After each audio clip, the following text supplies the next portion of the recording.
Before we get into this episode, I need to make you aware of an exciting gamebook competition. Friend of the podcast, Stuart Lloyd, who among other things runs the Lloyd of Gamebooks blog, has organised the third annual Lindenbaum Prize competition sponsored by Peter Agapov. There's cash prizes to be won, along with a miniature painted by my own fair hand. The full entry requirements are available over on Lloyd of Gamebooks, with Lloyd being Lloyd, and there will be a link in the show notes. But in summary, all you have to do is write a gamebook of no more than 100 sections and 250,000 words and submit it for judging before the 20th of February 2024. Entries will be judged by a team of judges, including my good self, and voted on by readers as well. It's the Eurovision of gamebooks, basically, but sadly without Graham Norton providing increasingly drunken commentary. This is a great opportunity for everyone, but especially if you haven't written a gamebook before. 100 paragraphs is very, very manageable. This is a great chance to find out what you can do. I'd love to be completely snowed under with entries, I really would. If I wasn't on the judging panel, I'd be entering it myself. We now return you to your regularly scheduled nonsense.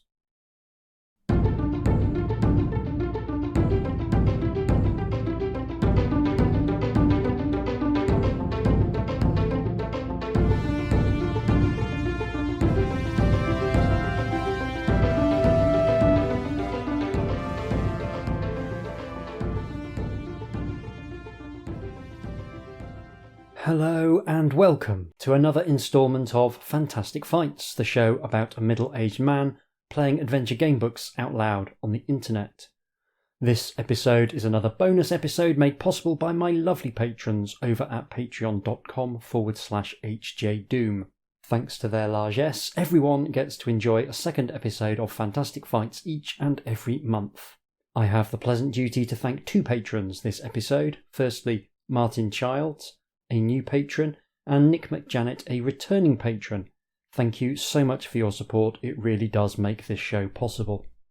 As well as the warm glow of keeping the lights on, all patrons also receive a parcel of gaming goodies, including 3 gamebooks and 3 complete role-playing games. There will be another gamebook coming out soon, and new episodes of my other podcast, Popular Antiquarian, in 2024. Now on with the show. Nightshift is a horror gamebook written by Victoria Hancox and released in 2019. This is the second edition. It's her first gamebook, and she has written a further 6 titles along with 2 novellas. The cover illustration is by Peter Stanimirov, and internal art, which varies between good and excellent, is by Svenja Wolter and Ventislav Velikov. Apologies if I butchered any of those pronunciations. This is only the second gamebook that we've covered that was written by a woman, the first being Raid on Nightmare Castle by Kathleen Maguire, which was part of the TSR Endless Quest series. That was some time ago as well. I think I'm going to make a concerted effort to hunt down some more gamebooks written by women in 2024. If there's anyone listening with some recommendations for female creators in this space, then do get in touch at HJDoom retrofun, all one word, at gmail.com or via Blue Sky at HJDoom. Now, there's both a paperback and a hardback version of Nightshift. I bought the hardcover, partly because hardcover books are nice, and partly because the hardcover version comes with the solutions for the various puzzles at the back of the book as a bonus extra, and I think this is a neat idea. If you're like me and not knowing the answers to puzzles annoys you out of all proportion, then the hardback will ease your frustration. If you prefer to keep yourself honest, then the paperback will stop you from cheating. It's a small thing, but it provides the player with choices for how they engage with the material, and that's always good. There's no system. This is more like a choose-your-own-adventure book than a fighting fantasy book, and the introduction notes that if there were a dice system, you'd most likely cheat anyway, which is a fair comment. Much as I love throwing dice, a change is also nice, and it will hopefully make the bookkeeping as I play a bit easier as well. I can obviously choose a name for my character, and I'm going to choose a nice everyman name that suits the protagonist of a horror story set in modern times, Chantry von Smellingsalts. With that truly excellent character name out of the way, let's dive into Nightshift. You wake up with a start, and the darkness confuses you at first. Where are you? With your heart thudding in your chest, you grope aimlessly around trying to get your bearings. You're lying across functional and slightly sticky faux leather chairs. Oh, that's right.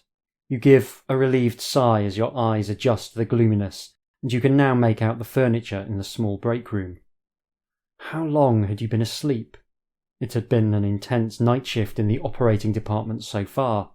You hurtled straight into an emergency aortic aneurysm, who, despite everyone's best efforts, died on the table. And once you'd cleaned that up, the phone rang, warning you that an urgent neuro case was on the way. At least that had gone better. Clot removed and patient patched up. But it was hard to say just how much brain damage was already done. That was 3:30. You and Nancy trudged off to the break rooms, where Nancy settled down with a Netflix program and you'd gone off to catch some much-needed sleep. You always suffered from insomnia when you were working the night shift. You gradually notice the silence. Maybe Nancy fell asleep too. But there's something else. And for that matter, what woke you up? You stand up, cracking your spine as you stretch and then go for the door. As soon as you open it, though, it is clear that something is definitely wrong. The corridor is dark. Who turned the lights off? The lights are never turned off. And then you hear it. A lazy, heavy drip drip. You think about calling out to Nancy, but your throat is constricted, so you inch towards the entrance of the other break room, fingertips walking over the wall. You draw closer and closer, and can now see a flickering light in the darkness. There's no sound, but the television illuminates the scene. So that's a nice, efficient bit of scene setting straight out of the gate. Tells us who we are, which is someone who works in a hospital.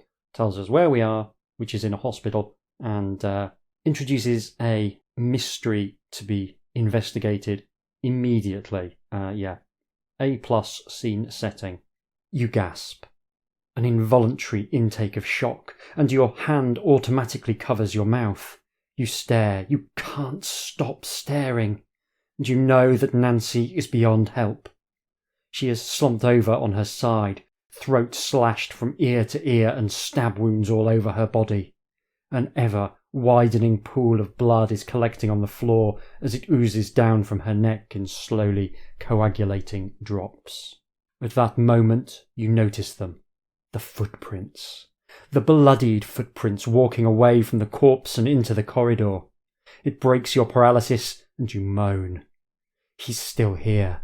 The murderer is still here.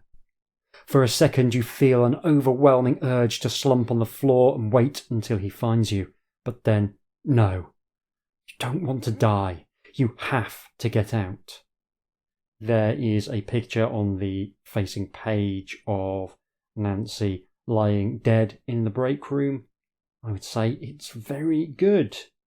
You've got the blood-spattered TV, you've got a collapsed chair, you've got the woman lying, one shoe off in a pool of her own blood, her throat, yes, gruesomely hacked open, and a trail of bloody footprints leading from the scene. It's great. You think quickly now. The intensive care unit, plenty of people there. Plenty of help. That's the best place. You pad almost silently down the small corridor, pause at the end, then decisively open the door and slip into the main part of the operating department. You freeze, holding your breath, listening. The door closes behind you with a gentle whoosh. It's a giveaway.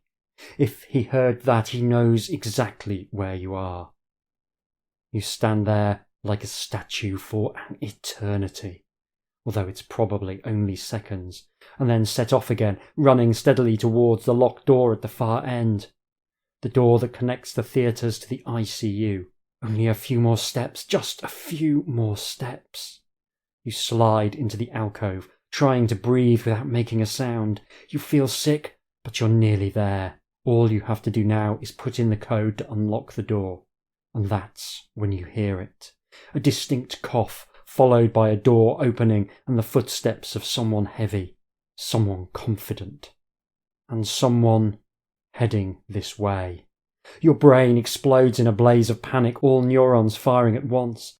Get out! You turn to the keypad, remembering only that the code is the first 4 prime numbers. He's getting closer. You can hear his breath. You can smell him. You've only got one chance. With your sweating, slippery fingers, what number do you type in? Well, this is very exciting straight away. Very nicely written. I think writing horror in the second person is genuinely quite difficult, particularly in a gamebook setting where you are trying to provide quite a lot of information at the same time as providing atmosphere. But anyway, you've got a choice of 3 sets of digits: 2, 3, 5, 7, 1, 2, 3, 5, or 1, 3, 5, 7. Well, as any fool know, a little Molesworth reference there, the first 4 prime numbers are 2, 3, 5, and 7. Nice easy starter there in the puzzle stakes. You yank the handle down and pull the door open. You slide through the gap, then desperately turn to close it. The shadow looms nearer. The door closes, but slowly, oh so slowly. You feel a scream ripping at the side of your throat. Come on! And then it clicks, just as the handle rattles. Your heart stops for a second, but you hear a curse and a fist slammed on the door. You slump down the walls, legs too weak to hold you, but your blood thudding in your ears. Gradually, you start to breathe again, and you look around. You're in a corridor that you know well, but not like this. The dim nighttime light can't disguise how run down and abandoned it is. This isn't normal. You can see patches of damp and spores all over the wall. The paint is peeling off and a thick layer of grime lies underneath your fingers. You get up, using the wall as leverage, but snatch your hand away as a spider runs over it. What is going on? You stand with your back to the door you've just escaped through. The corridor leading to the intensive care unit is to the left, and you can decide to head there. However, if you go straight ahead, you'll reach the main hospital thoroughfare, and if you think that's a better option, you can do that instead. I talked in the last episode about the way corridors are a difficult thing to get right in adventure game books, and how dungeon environments tend to involve a lot of straightforward left-right choices with very little information being conveyed. And I talked about how most spaces have a logic to them that human beings are very good at decoding.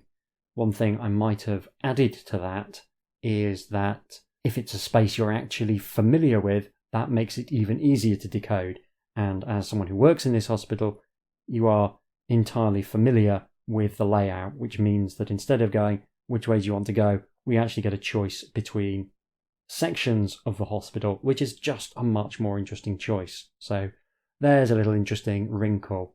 If you were going to include something like that in a more traditional fantasy dungeon environment, you could include someone like a guide who provides information about what lies in each direction, or you could even just simply provide a map. And that would be interesting, not least because a map obtained perhaps from an unreliable source might not contain all of the necessary information to navigate the space. So this book is already making me think about design in a different way, and that is awesome. Anyway, it was hinted that there should be people in the intensive care unit, so that is where we are going to go. You walk down the corridor. Far from intensive care being the safe option you hoped for, all you can see is carnage. The sign Intensive care unit, please buzz for entrance, is lying twisted on the floor. The security doors that normally barred unauthorized visitors are swinging off their hinges, huge holes punched through, and beyond them, who knows? You tread carefully over the debris, wondering whether this is still a good idea. Do you want to creep into the intensive care unit, or would you rather ring the buzzer? I think the buzzer is just going to attract the attention of something horrible. I think this is a time for sneaking. I really am a sucker for a familiar space made unfamiliar and weird. And Messed Up Hospitals have a tremendous lineage in horror media, so it's a great choice. And also, the carnage that we're encountering is both spooky and terrifying, and also provides a reason why we're not constantly running into people, which is one of those things that game books are pretty bad at. So yeah, good design choice there as well. You inch silently into the intensive care unit and soon reach the first bay, but to your intense disappointment, you can see that it is clearly empty. The beds have rusted frames, some with torn mattresses, others with brown-stained sheets still on them, but no patients and no nurses. There are drip stands scattered over the floor and cobwebs drape from the curtain rails. At first you can only hear your own heart thudding, but then you hear another noise. It's coming from the second bay, a gurgling, choking sound. A patient? You peer around the corner but can't make anything out, although you do notice an open door in the far wall. You're not sure what this room is, but you can decide to head over to it. On the other hand, if you think you should try to find the choking patient, you can do that too. Mystery room or choking patient? Well, Chantry von Smelling Salts is clearly a doctor or a nurse, some kind of medical professional, perhaps an anaesthetist, who knows. And yeah, I think they would be someone who would be drawn to the possibility of helping someone if there is indeed someone in distress in that bed, so that's what we're going to do. You edge further into the second bay, following the strange sound. It gets louder as you get closer, and then you can see the patient. The sheets have been kicked off, and you can see its thin legs writhing. It's wearing a hospital gown, is just skin and bones, and from its mouth you can see the intubation tube. That's where the gurgling noise is coming from.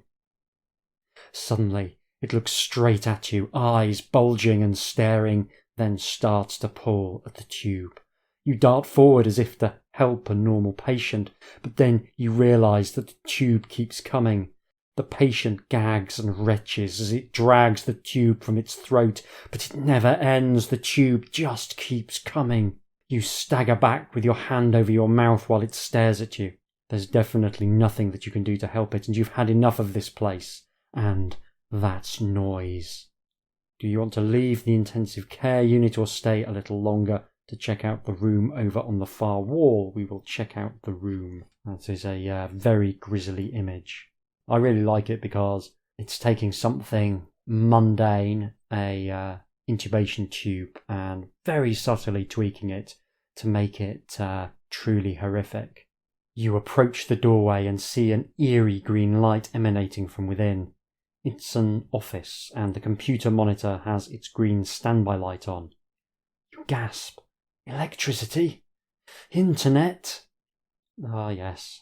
Internet. Absolutely the first priority for anyone who's grown up as a digital native or an early adopter.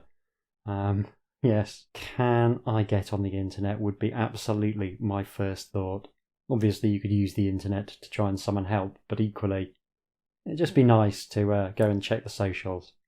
However, when you rush to the desk, you quickly realise that not only is there no actual computer, but the monitor is not even plugged in.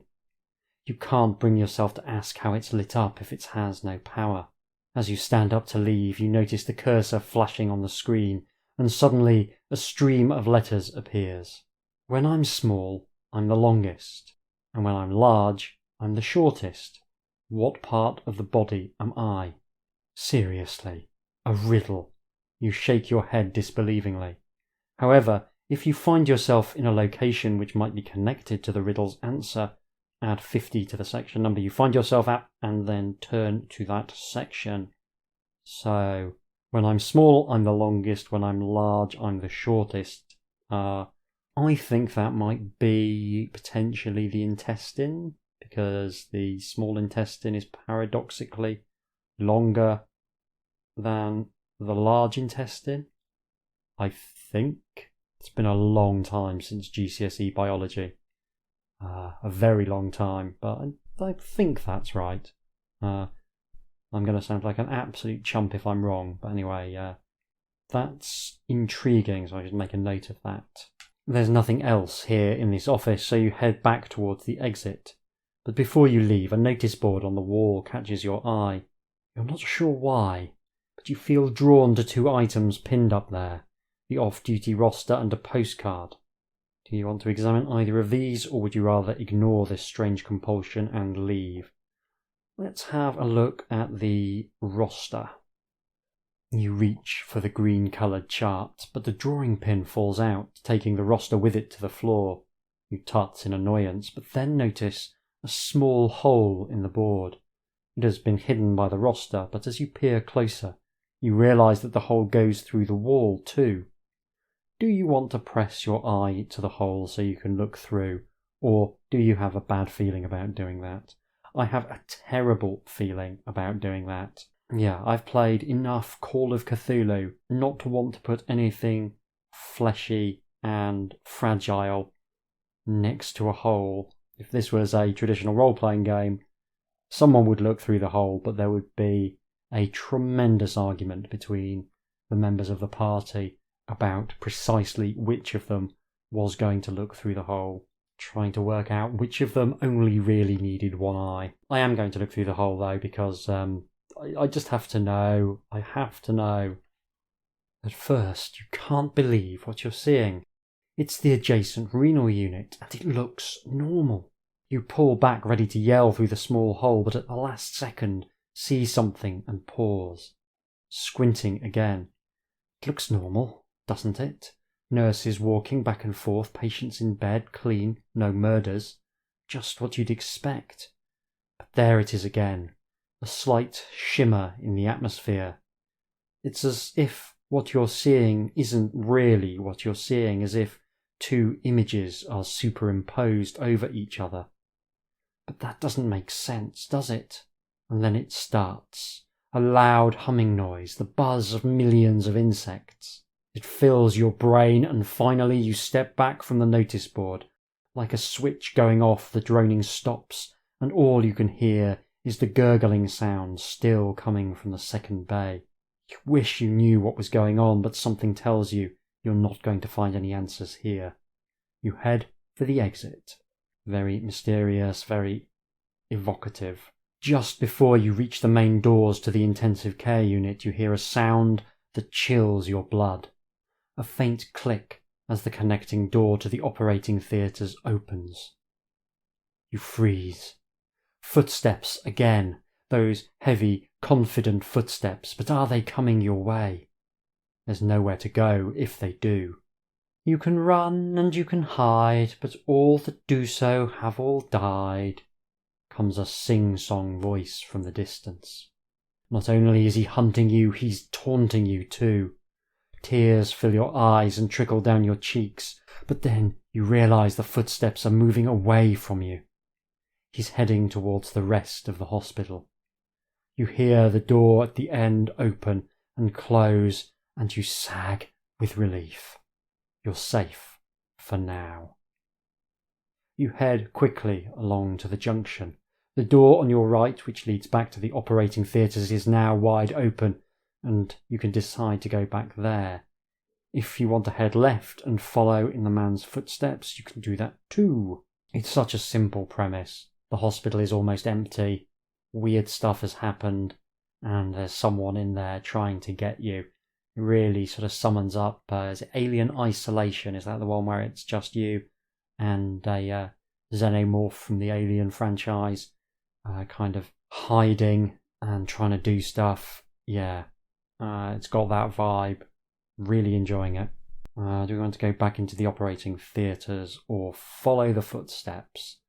I want to stay as far away from this person as I possibly can, so we'll go back to the operating theatres. Strangely, the first thing you notice is that the normally polished floor is covered with a thin carpet of green mould, and there are no footprints smeared into it. So wherever you were earlier, it certainly wasn't here, which hopefully means that he isn't here too. The walls used to be a pale green colour, but now are painted a dark Prussian blue. It's discoloured and flaking in places, but it still feels like being in a deep abyss. The watery sensation is enhanced by a constant trickling ahead of you in the corridor, but it smells unusual and distinctly acidic. You're not sure what you should do. This obviously isn't the way back into your world, but where is? With an impatient shake, you decide that standing here isn't going to help. You need to find something out. Anything. You start walking down the corridor past the operating theatres when you notice one of the doors is propped open and there's a light on. There wasn't a light before. Do you want to enter the operating theatre or investigate the acidic smell? Am I going to see a genuinely horrific operation being undertaken if I do that? Yeah, I think I probably am. But let's do that anyway because it's just too intriguing. Despite the dark blue hue of the walls, the brightness of the operating lights exposes everything in stark detail, especially the corpse lying on the table. A young woman with her long dark hair hanging over the side and dull glazed eyes staring beyond you. Oh, and a huge gaping incision in her abdomen. Did something happen that interrupted the surgery so they had to leave her here? You creep closer, and your expert eyes take in the stomach and the intestine, but where's her liver? This looks less like the sort of surgery you know, and more like a harvesting. Suddenly the operating light starts shifting, moving steadily from the dead woman to the other side of the room. Eventually it stops, the beam of light aimed directly at the operations register. Do you wonder if any details of this so-called surgery were recorded? Do you want to examine the register, or do you think it may be more prudent to find a weapon? Working on the principle that in horror games weapons are a trap to try and make you stab things that can't be stabbed, I'm going to examine the register looking for a clue. Information is power. Instead of a patient's name, it just says 8. The part where the surgery is described is totally blank and the surgeon's name is Lister. Well, that was useful, you think sarcastically, but maybe it was. Who knows? You've had enough of this abattoir, though, so you head over to the scrub-up area where the exit door is. So we've got potentially a clue. Not clear how it might be useful yet, but worth finding out anyway. You find yourself back in the blue corridor. Just ahead is the entrance to the recovery bay, and a little further on is the staircase which leads downstairs to more operating theatres. You want to get out of this oppressive darkness. So if you decide to try your luck downstairs, go to one section. If you prefer to head to the recovery area, you can do that too. So I think we're going to go to the recovery area. Maybe someone will be recovering. The silvery moon casts a cold light on the large room. Normally it was full of patients waking up after their operations, but now it's cluttered with discarded equipment, and everything has a heavy coating of dust and mould. There's nothing here, you decide, but just when you set off for the exit, the ceiling lights flash on and off. You wait, not breathing, half hoping, half dreading that something else happens. Suddenly, it does. The wall light opposite switches on and then swings round, sweeping an arc of light across the room. If you've seen this happen before, you should remember a name. The name of a surgeon, or more accurately, a butcher.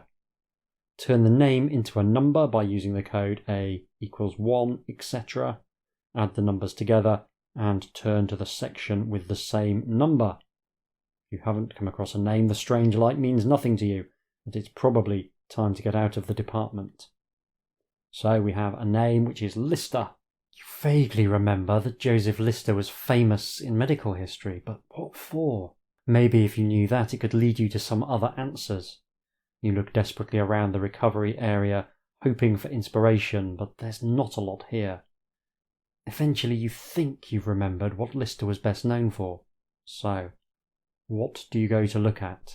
There is a bottle of antiseptic soap, the box of face masks, and the ECG monitors and leads. So, I seem to recall that Lister was someone who realised that keeping surgical areas clean could reduce the risk of infection when performing surgery. I think that's one of the things Lister was famous for. So I'm going to go and look at the antiseptic soap. Although I don't recall Joseph Lister collecting people's livers. Maybe he did. Maybe he was also a serial killer. My knowledge of medical history is not the best, but I'm reasonably certain that I'd have heard if he'd been known for saving countless lives and taking quite a lot of lives for his medical collection. You examine the bottles of soap, knowing that Lister saved countless lives by using antiseptics to prevent infections. When you look at the fourth bottle, you can see a tiny wedge of cardboard protruding from behind it. Gripping it with your nails, you give it a tug and find yourself holding a dried and pressed bluebell. You can't imagine how it could be of any use, but still, you place it in your pocket carefully and head for the exit. There's quite a nice sort of video game feel to this, and I mean that in a good way. It reminds me a little bit of one of my favourite video games, which is the first Batman Arkham Asylum game, where at various points in the narrative Batman is hit by the Scarecrow's fear toxin, which makes him hallucinate wildly and transforms the adventure briefly into this non-linear nightmare. And I'm getting that kind of vibe from this, and honestly, if I was listing my all-time favourite video games, Batman Arkham Asylum would be in my top 3, so anything that reminds me of that is doing well. You walk swiftly to the exit of the operating department and unlock the doors. But when you step out into the main thoroughfare, your heart sinks. You were hoping it would look normal, that you'd finally woken up from a nightmare. But no. If anything, it looks even worse. Ceiling tiles are hanging down from the twisted metal struts, and there are deep, long gouges in the few vestiges of plaster on the walls. If you didn't know better, you'd say that they were claw marks, but it couldn't be, could it? You take a deep breath and try and plan what to do now. You can either go left or you can go right. So I've been recording for 40 minutes, and that is the first straight left-right decision we've been offered. That's excellent, but whenever we're offered the first left-right choice, we always go left. There is a map at the back which I could refer to, but I haven't been paying enough attention, quite honestly. The dim light flickers constantly, making the shadows jump and shift. You keep seeing figures out of the corner of your eye, but when you look, there's nothing there. On your left are the doors that lead back to the ITU. Well, no point in going there, you think, but now something else has got your attention. After a few more steps, you reach stairwell B and see that the fire door has something daubed on it. It's gloomy here, so you have to rely on the weak glow of your trusty pen torch. Still, there's no hiding what this symbol is. You curse and feel tears spring to your eyes. Not that you believe all that superstitious nonsense, but really? 5-pointed star, what's it called? A pentacle. That's never a good sign. You try the door, but surprisingly, it won't shift. It's locked, so you walk on to the end of the corridor, which turns sharply to the right. Do you want to follow the corridor around, or do you want to go straight on through the doors to the renal unit? And there's a little picture of a pentacle or a pentagram, which is nice. Yeah, the helpful reference point. So I could probably work out from the map exactly where I am with the information I've got, but I do firmly believe that maps are for cowards. So let's have a little look at the renal unit. You try to push open the door, but it's stuck at the bottom. You heave with all your strength, hearing it scrape against the floor, and when the gap is big enough, you attempt to squeeze through. Just as you're wedged in the space, having serious doubts about the wisdom of this manoeuvre, you see a shadow shift ahead of you. You gasp and try to pull back, but your scrubs get caught. A tall figure steps from behind the door and stands in front of you. For a second, you both stare at each other. It's wearing a long waxed coat, a beaked plague doctor mask, and is holding a kidney in the right hand. It's quite a sight, and for a few seconds you're too dumbstruck to be frightened. There is a picture of the gentleman and or lady and or NB dressed in old-fashioned garb and wearing the plague doctor mask, accessorising it, I might add, with a very fetching top hat. It's a really good picture, really nice. There's some lovely details like a butcher's cleaver hanging from the belt, along with some books and some garlic, and of course the lump of flesh in the outstretched hand. It's another really nice, evocative piece of art. What do you want? I'm busy. It barks at you, the voice muffled by the beak. I want to get out of here, you eventually stutter. It sighs impatiently. Well? Its left hand is outstretched, waiting for you to put something in it.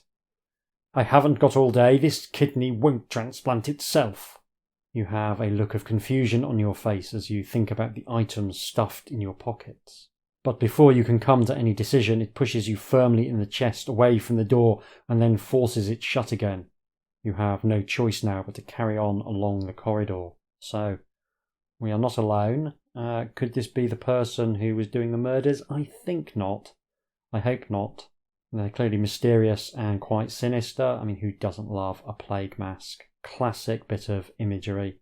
Very popular with the steampunk crowd, along with refusing to interrogate any of the issues with class and race that are implicit in steampunk as a genre. Still, it's mysterious, and it has once again piqued my interest. You are padding softly down the corridor, deep in thought, when a screech cuts through the stillness. You gasp and spin around, but there's nothing in the passageway. The noise came from your left, so maybe a stray and wounded animal has got into the neurosurgical unit. Do you want to enter the unit to investigate? I could do. On your right is the prayer room. You've never been in there before, but you could go in there now or simply carry along down the passageway. Let's continue our trek through the various nightmare surgical environments. Personally, I would regard being trapped in a constantly shifting, twisted and distorted mirror universe version of a hospital to be a perfect opportunity for some prayer.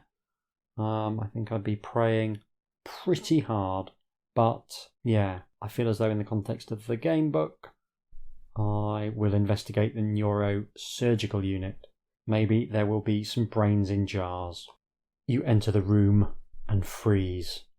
In the far corner there is an old woman slumped on the bare frame of a bed. A tall, thin man is stood over her, one hand gripping her shoulder, a large book in his other. They don't seem to have noticed you. Just then you feel a touch on your leg. You look down, then gasp and flinch away. The ragdoll does the same. The walking, living ragdoll. Its cloth arms are bent, holding cloth stumps to its painted-on mouth. Then it bounds over to the sluice room. It pauses in the doorway, then nods encouragingly and points to a large machine inside. After a few seconds of you both staring at each other, the ragdoll skips back to you and pushes against your legs, trying to move you towards the machine. It's weirdly strong for an inanimate toy. Do you want to do what the ragdoll wants you to do, or would you rather talk to the man? Children's dolls are quite sinister at the best of times, and animated children's dolls are even more sinister. I would be amazed if this living ragdoll wants to do anything nice for me. So I will ignore the ragdoll and I will go and try and talk to the thin man. The man meets you halfway and shakes your hand firmly, introducing himself as Cornelius. Hey, we've met someone nice. He seems trustworthy, so you let him lead you back towards the woman. See, there's a picture of him, and he does look quite a lot like Freud, who is not a man I would trust an inch, but yeah, maybe he's got trustworthy eyes. It's a nice picture. It's another really strong bit of work. He seems trustworthy, so you let him lead you towards the woman, but she screeches and shuffles backwards. With some gentle words, Cornelius soothes her, and she quietens, sitting with her arms clutched around her legs. Her forehead is resting on her knees, and you can clearly now see that she has had the top of her skull removed. You point with a shaking finger at the wrinkled, exposed brain. Yes, and she's also in the picture, and indeed her brain is exposed, and you can see rather gruesomely where the skin has been sort of peeled down to reveal her squiggly bits, which I believe is the technical name for the brain. What happened to her, you ask? He calls her number 2, but she is Joanna. A powerful witch with a temper, but only those who were cruel to others and did not heed her warning. She had a fierce ability to create madness, and then he took it.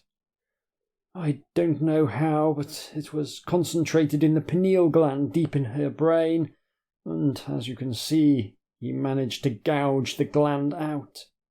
Now, all she can do is produce random chaos whenever she's frightened, so I stay with her, and I protect her. He smiles fondly at the witch and absent-mindedly strokes his wiry white beard. I'm always a little bit more relaxed once I've met an old man, particularly when I've been able to bring out my old man voice, which I do very much enjoy doing.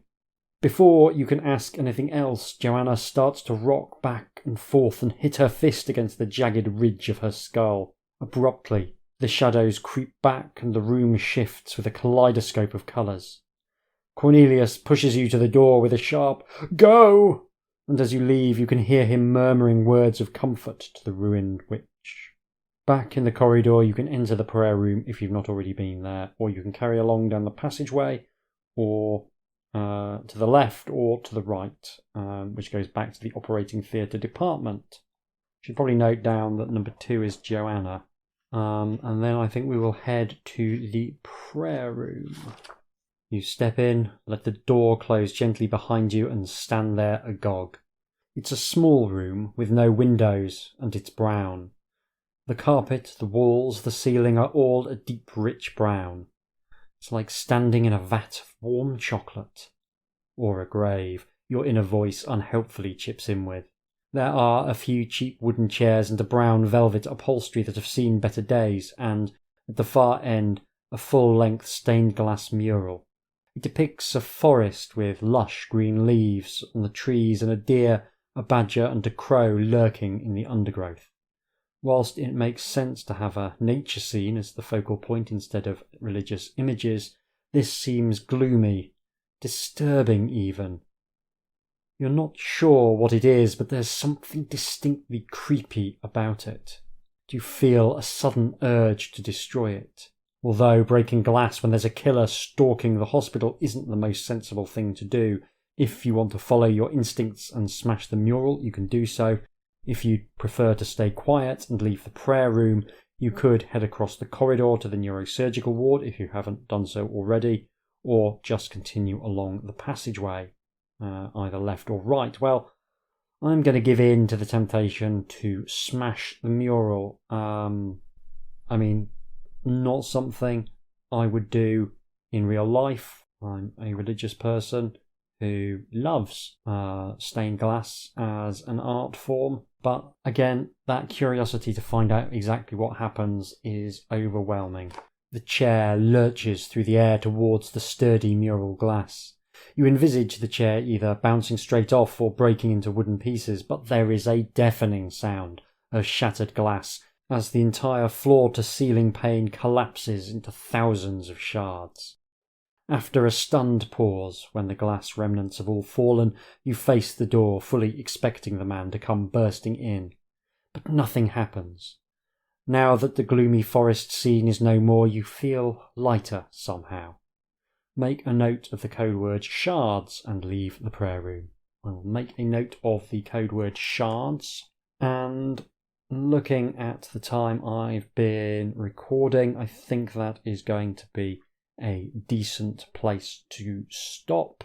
I don't want to reveal too much of this one because I'm really enjoying it, and as with a lot of horror media, I think discovering it for yourself for the first time is a lot of the impact value of horror, and I don't want to spoil too many of the story's surprises. I think you've got enough there to get a really strong flavour of what the game book is like and what it's about. Yeah, I'm having a lovely time with this one. I'm going to go away and play through it on my own time, and then I'll be back for you in just a few seconds with some closing remarks. Tatty bye! So my first attempt to beat the book ended when I made the mistake of running upstairs before I had really worked out what I was supposed to be doing. I saw many horrors and learned several terrible things, but finally I blundered into the very murderer I was trying to avoid. The nice thing is that the text made it clear that it knew I was fumbling around in the dark, and that's a really nice touch. It made an arbitrary death feel somehow a little less arbitrary, if that makes any sense. In general, finishing Nightshift actually took longer than I expected. It's a tricky book, but not an especially unfair one. It manages to pack a great deal of content into 401 paragraphs and delivers something that feels like it draws on recognisable sources while retaining its own identity along the way. I really enjoyed it, and that's with only a couple of minor reservations, because, of course, there are minor reservations. Structurally, I'm a big fan of how this book is laid out. Firstly, there's a simple premise which remains absolutely the focus throughout the story. You are trapped in a strange netherworld which resembles a hospital, with a maniac who resembles Jack the Ripper, and the echoes of his previous victims. You have to defeat not only him, but also the mysterious force which is behind him. I'm a big believer in keeping things simple, unless there's a good reason not to, and Nightshift does a sterling job of retaining focus throughout its different acts. I think this is something that's especially important with horror stories, as opposed to road stories where part of the appeal is the fact that you're going to be coming across new things every time you move location.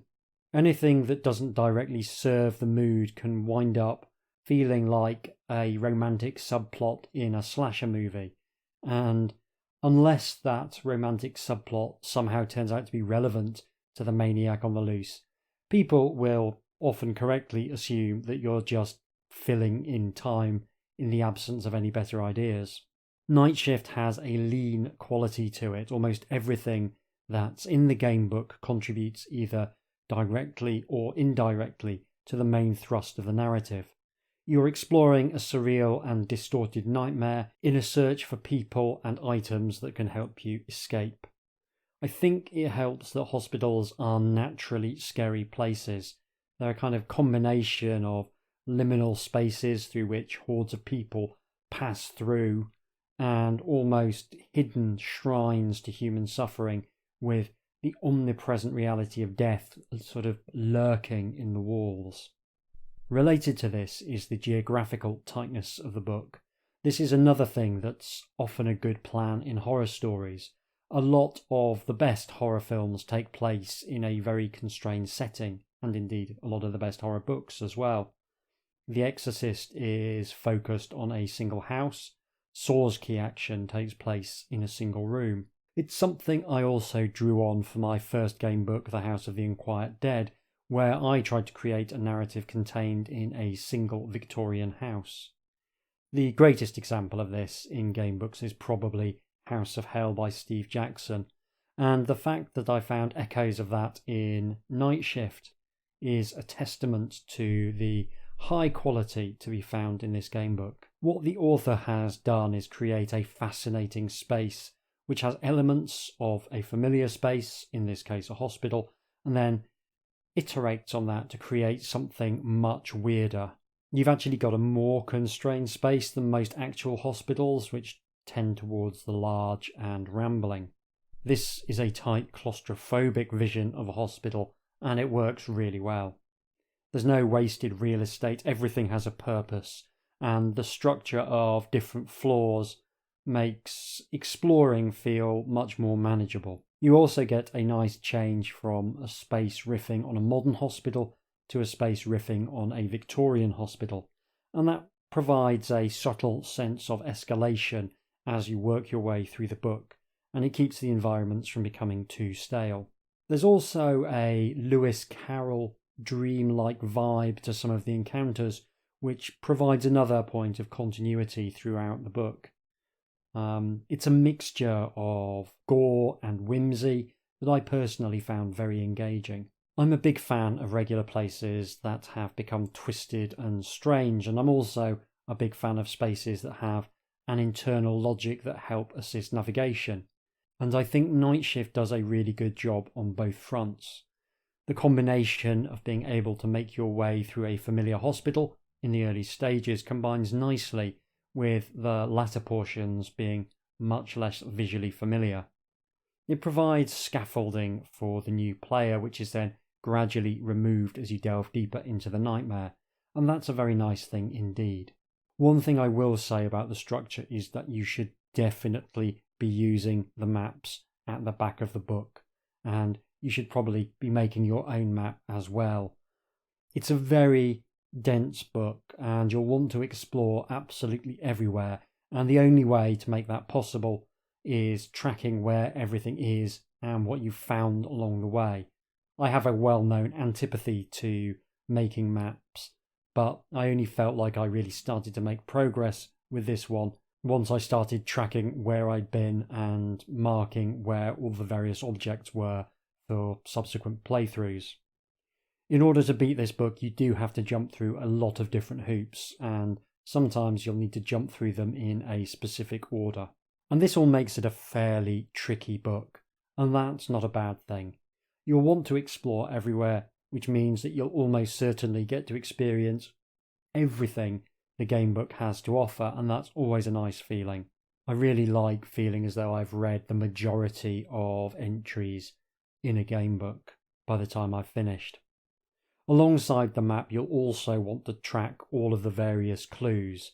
There's a lot of items and keywords, as normal for a game book, but there's also lots of snippets of information and clues that I found it very useful to jot down as well. Considering there's no combat system or stats to keep track of, I found I'd written a lot of things down, and I wonder if the lack of those systems was partly a response to recognising that there's already quite a bit of bookkeeping baked into the content.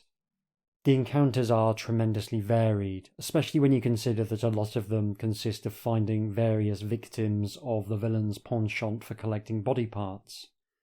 There's a lot of gruesome imagery that comes along with the theme of harvesting organs from witches, and in the background a typically syncretic neo-pagan cosmology which is explored throughout the story, and that adds another bit of consistency to the narrative, as well as providing a flavour of exoticism. If you're not a neo-pagan yourself, it really adds to the story. There are some absolutely cracking bits of grotesque medical imagery sprinkled through the book, and it adds to that very pervasive and consistent atmosphere. Some of the author's medical knowledge comes through in nice little moments as well. It's not in your face, but it adds the feeling that your character has a medical background when small grisly details, like the possibility of a replacement hip surviving a body being burned to ash, are included. The encounter design is very clean for the most part. There's a lot of either or decisions, which is good in a book with a fairly high number of death sections. It's fairly easy to remember where you went wrong last time. The whole book is characterized by a very clean design. You've got puzzles which range from fairly simple to quite tricky, along with plenty of items and a handful of keywords doing the rest of the mechanical heavy lifting. There are a few hidden sections which are also nicely implemented. I'm not the biggest fan of hidden sections, but if you're going to do them, it helps if they cover things that you wouldn't want to ask in the text. That means either limiting them to something really important but obtuse, or things that you don't want to break the flow of the narrative. There's an NPC you can pick up, for example, who provides some clues in certain marked sections by subtracting a number from the current paragraph. This feels particularly good since if you don't have the NPC with you, you won't actually notice the absence in the text. It feels like a little secret bonus, and that's nice. On the other hand, there is at least one key that has been marked with a 3-digit number that's needed to progress, and that sort of thing does just annoy me. Quite often I found that items were used relatively close to where they were found, and that's something I think that it's worth thinking about more generally in design. I think it helps make a surreal space feel easier to decode when you can form causal links between nearby locations that are more than simple location information. What I mean by that is that things have associations attached to them. It's why finding a book in a library is easier to remember than finding a book in an armoury.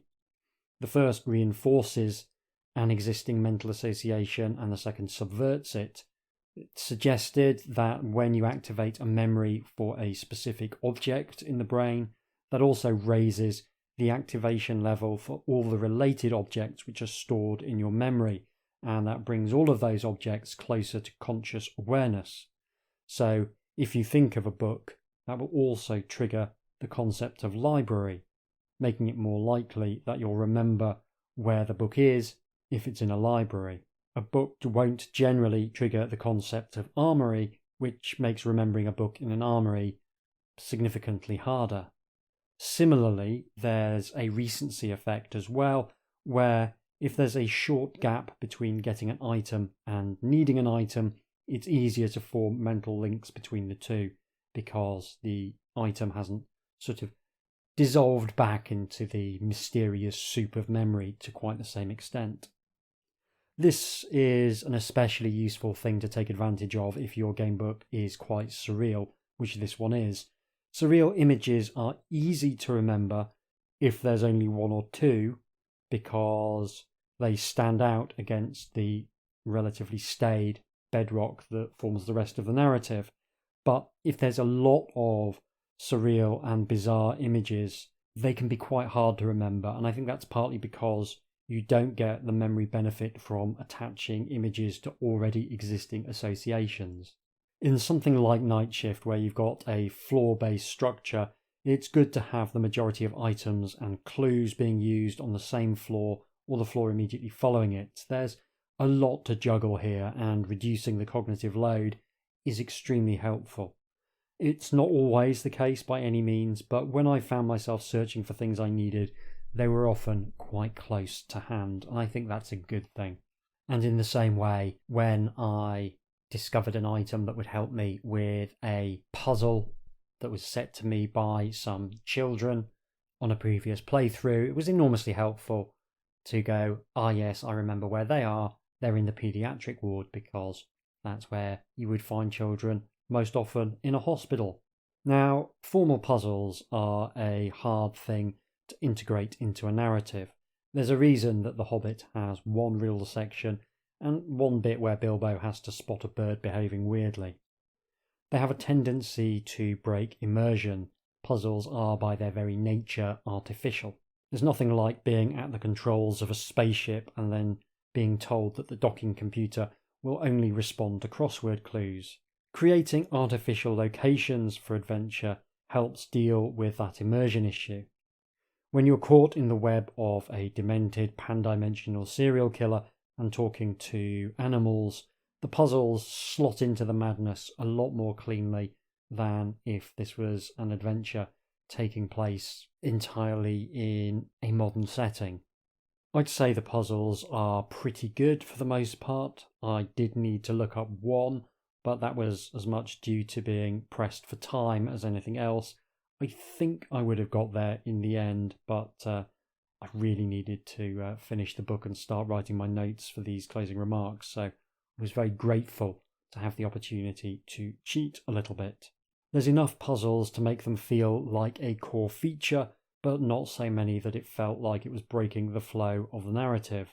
Another issue with puzzles is that you are removing yourself from the narrative while you solve it, and if you're applying all of your intellectual capacities to solving the puzzle, it can then be difficult to jump back into the narrative and remember exactly what it was you were doing before the talking raven started to ask you riddles about numbers of nursemaids or whatever. There's a decent variety in the puzzles as well, and only one anagram, for which I was enormously grateful, because like most dyslexics, I have a particular loathing for anagram puzzles. Letters come pre-jumbled for me. I don't need anyone else to help me with it. Still, I did get that one in the end, which felt like a proper victory. So I thought the puzzles were pretty good. I don't think they're ever going to be my favourite part of a game book, but if you're going to have them, I think this is a textbook example of how to do them well and to do them fairly. I will say that this was a particularly fun book to read out loud. There's a clear register, and the sense of constant dread was very enjoyable to try and convey. Now, I'm obviously not a trained actor in any sense, but I do notice when the text gives me material that I can work with my incredibly limited repertoire of voice tricks. It's not something I've really talked about before, but it can really affect how I feel about a book.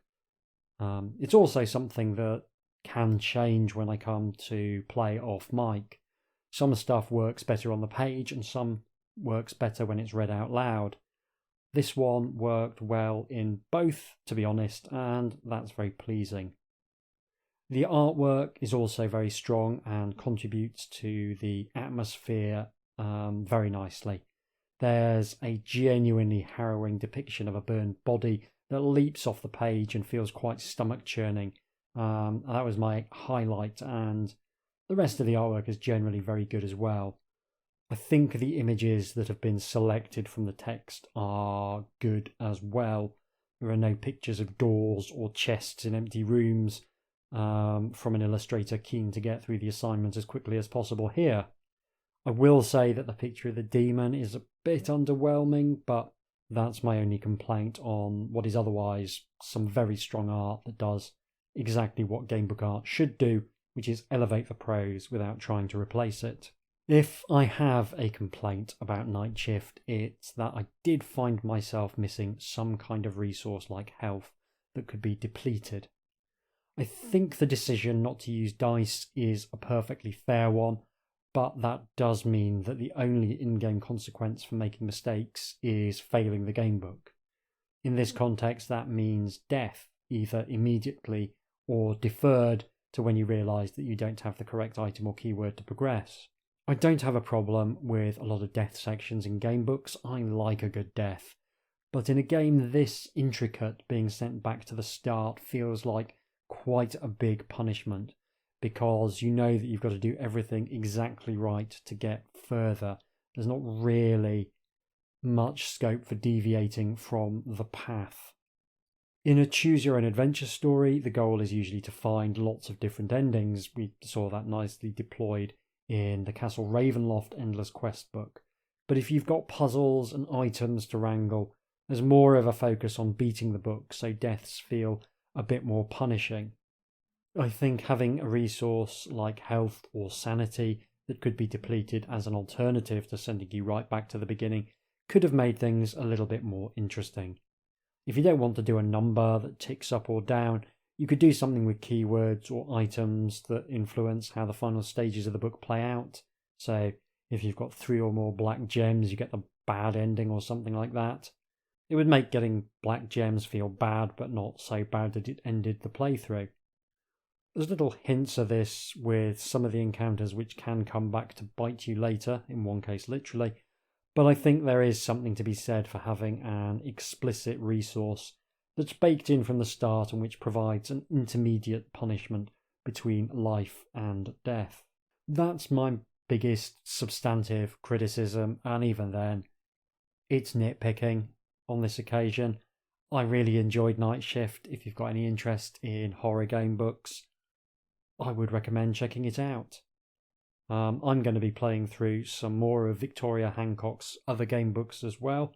This is the first book in a series, and there's some really tantalising hints in the closing paragraph, which makes me very keen to find out where it goes in subsequent volumes. I will be back in a couple of weeks with another regular instalment of Fantastic Fights, in which I'll be playing Book 42 in the fighting fantasy series Black Vein Prophecy. You can get in touch with me, as I said at the start, by following me on Blue Sky at HJDoom, where I mostly rant about the state of the world and make weak jokes at the expense of Conservative MPs. Or you can get in touch by emailing me at hjdoomretrofun, all one word, at gmail.com. If you've enjoyed this show, I'd be enormously grateful if you could leave a review on your podcasting app of choice. Thank you very much for listening. Take care, and I'll see you soon.